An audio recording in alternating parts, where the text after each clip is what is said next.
Joe Burrow was asked if, he kind of talked to you about any lessons you brought over from the culture that Bill Belichick had in New England. But he said you guys kind of have your own culture. I mean, for you, though, how much, sentiment is there going back to a place like that where you were part of that culture with Belichick? One of my goals coming in when I was signed was I didn't want to be I wanted to assimilate into a culture that already had success. And I'm very happy that I'm here. It's an amazing locker room to be in.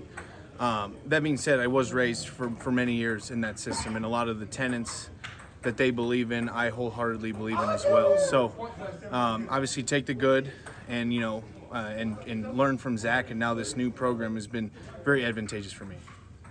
What are your emotions going back? Is it exciting? Is it fun? Is it revenge?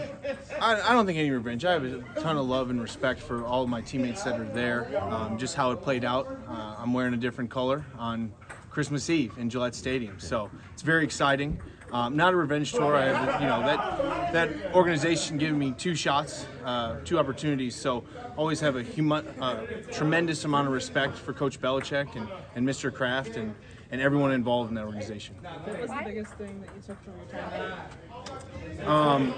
I think one of the things that stuck with me the most, as far as from a football standpoint, is a big Bill Belichick adage: is you can't win until you keep from losing, and I wholeheartedly believe in that. Brian Callahan described going against Belichick and his game plan as like a cat and mouse game. So being on the other side of that, how do you win that cat and mouse game in that example? I think we do what we do and prepare really hard, like we've been doing. It's going to be a sideline and halftime adjustment type of game. We're going to need to be able to communicate and adjust on the fly between series and then at halftime. So, we're already starting to prepare for that. The game's going to declare, but we'll be ready to go whatever happens.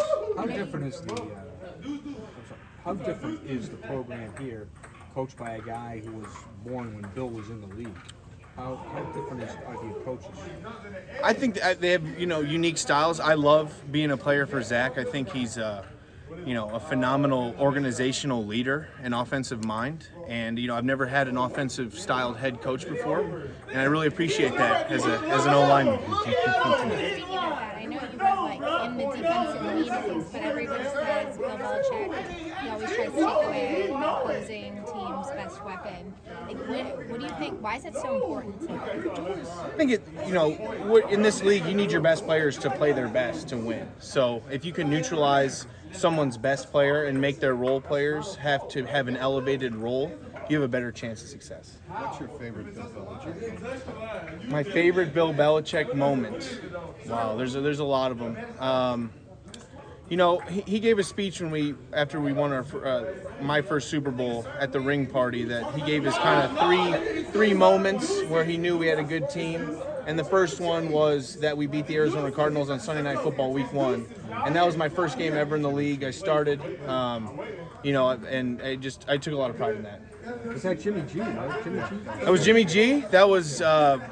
That was me, Teddy K. So it was a lot of young guys out there, and they were actually the Super Bowl favorites up until that point. I mean, they had a good team coming in. I think it was Carson Palmer still. So it was exciting for me. I got to say my name in school on Sunday Night Football, Game 1, Season 1. So glad we got the win.